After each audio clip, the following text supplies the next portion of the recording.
Hello everyone. So this is a continuation of our discussion for shareholders equity, and for this video our focus is the preference over dividends. And as you can see here, we have four types of preference. It's either non-cumulative or cumulative. Yun muna yung first two. Kapag non-cumulative, kung hindi tayo nag-declare ng dividend ngayong taon, hindi siya ma-accumulate next year. Pag cumulative naman, kapag hindi tayo nag-declare ng dividend ngayong taon, next year we have to pay 2 years dividends. So kung hindi tayo nag-declare ng dividend ng year 1, year 2, tapos nag-declare tayo ng dividend ng year 3, no? Eh di dapat yung ating dividend for our preference shares would be for 3 years. Okay? For non-participating, then the preference share is one which is entitled only to a fixed amount of dividends. It's just the preference rate, that's it. For participating, meron tayong steps, and I think this would give you a better understanding once we go to our example. But when I try to describe it, the first step is to allocate to both your preference shares and ordinary shares the preference rate. No? So kung yung ating preference rate ay 5%, 5% na dividend sa ating preference, 5% na dividend sa ating ordinary shares. And then after subtracting that, we have our remaining dividends. And that remaining dividends would be allocated based on the par value of the shares. Straightforward. Okay. And in terms of the types of participation, it could either be fully participating or partially participating. Kapag fully participating, then yung dinescribe ko na based on aggregate par values. Pero pag partially participating, yung ating preference shares is may inimit lang na percentage, and after that percentage has been met, everything else will follow and will go to your ordinary shares. Let's go to our example for a greater understanding. So we have Relief Company, which declared 3,600,000 cash dividends to its outstanding 20,200 par 10% preference shares and 160,100 par ordinary shares. As a guide, it's good to write our ordinary share capital and preference share capital. So that would be 20,000 times 200. And then that's for preference. Ayan. And for ordinary, that would be 160 times 100. So yung ating total share capital ay 20 million. Ibig sabihin, yung ating current year preferred dividend would be 10%, 400,000. Okay. So let's have our first case here. Non-cumulative and non-participating. So our total dividends is 3.6 million. So yung ating preferred dividend ay current year lang. After that is satisfied, everything will go to your ordinary shares.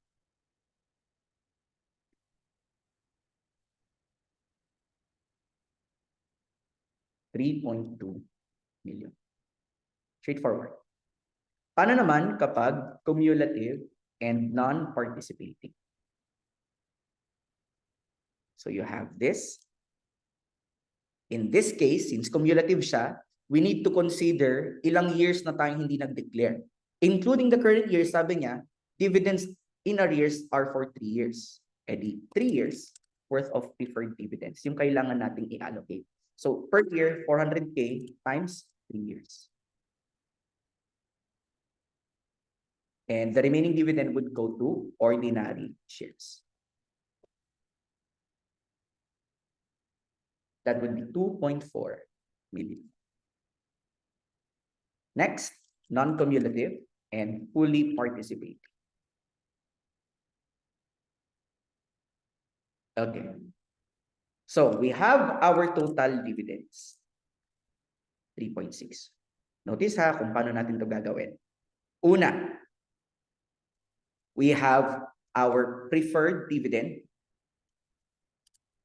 which is, para ma-visualize natin, 4 million times 10%. Yun yung preferred share capital sa taas. No? Ayan. So that's 400,000 pa rin, syempre.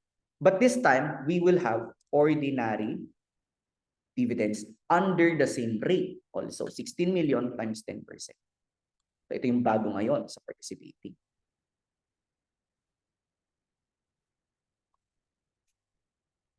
So after deducting that, the remaining amount would be for allocation or participation.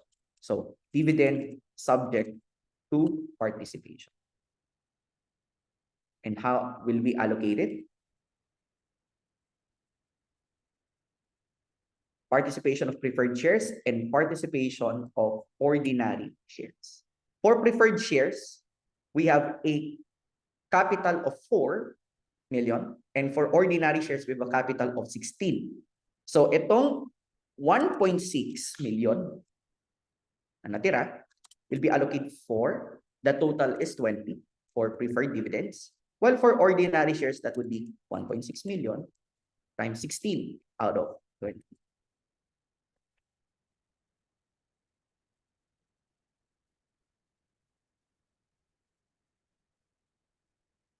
So kung iayos natin dito sa gilid, preferred dividend and ordinary share dividend, 400, 1.6, 320, and 12. So the total preferred dividend would be 720 and 2,880,000 if it is non-cumulative and fully participating. This time, I want you to notice how this would be different if it is cumulative. Okay. So in total dividends natin ay 3.6 na. Okay. This time, you look at this preferred dividend. No? Ang gagawin natin dito, including the current year, 3 years tayong hindi nag-declare ng dividend. So 3 years worth of preferred dividend. So times 3 years. Notice that our participation would now adjust. Mas maliit yung amount.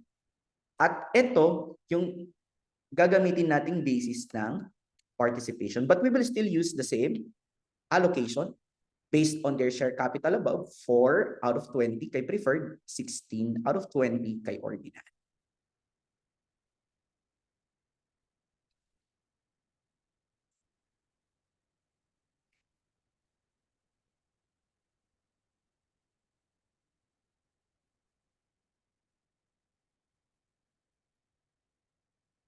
So now, the total preferred dividend is 1,360,000 and 2,240,000. Now, itong last requirement natin, cumulative and participating up to 16%. But let's actually expand on this, no? What if instead, dalawa yung case natin. Yung una, non-cumulative and participating up to 16, tas yung pangalawa, cumulative and participating up to 16%. So non-cumulative and participating up to 16%. So once again, we have total dividends amounting to 3.6. Ayan. So the approach that I want to do here is just preferred dividends up to 16% na agad. So itong 4 million would be multiplied immediately by 16%.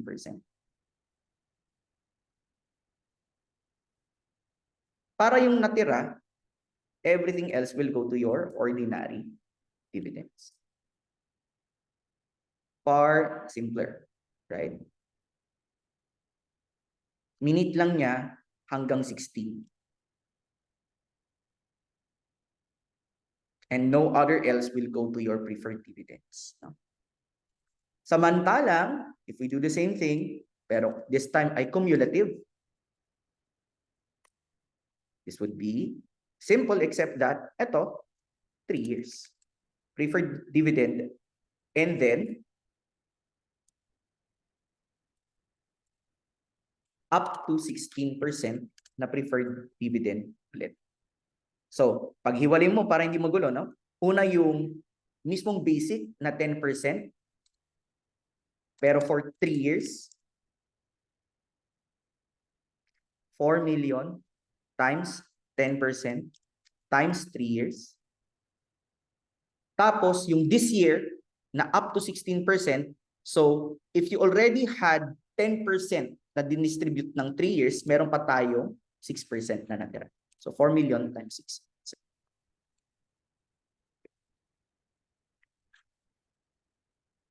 Ganyan, magandang i-compute ito, no? Para hindi tayo ma-overwhelm. So, notice what I did here. Una, yung basic muna na participation rate multiplied by 3 years. Pero take note na yung participation is only pertaining to the current year.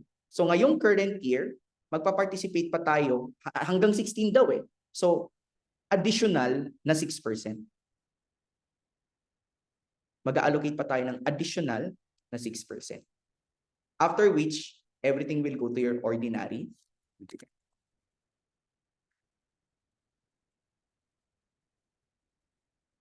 So your total preferred dividend here would be 1,440,000 and ordinary dividend would be 2,160,000. So that's how to allocate our dividends with the preference if it's cumulative and participating. Let's just have a short summary. Kapag non-cumulative versus cumulative ang nagbabago itong linya na to, no? Kapag cumulative, you will multiply it by the number of years na hindi na-declare. Careful lang kayo kung yung in-state na dividend in arrears ay including the current year or excluding the current year, no? So if we search, no? Yan. Let's just not rely on our stock knowledge on dividends in arrears. Ayan.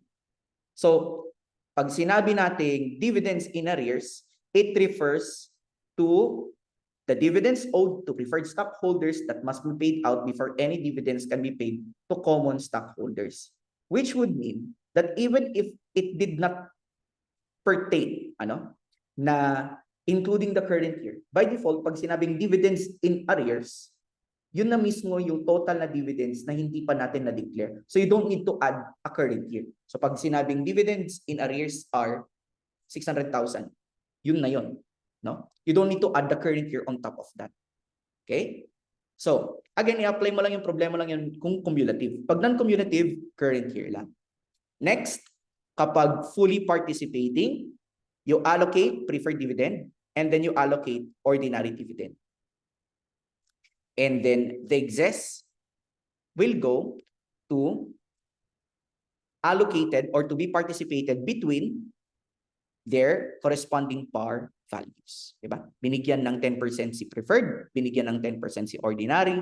Yung natira, inallocate based sa par values ng preferred at ordinary. Ang kinaibahan lang pag cumulative, again, itong i-allocate mo dito sa taas, multiplied by 3.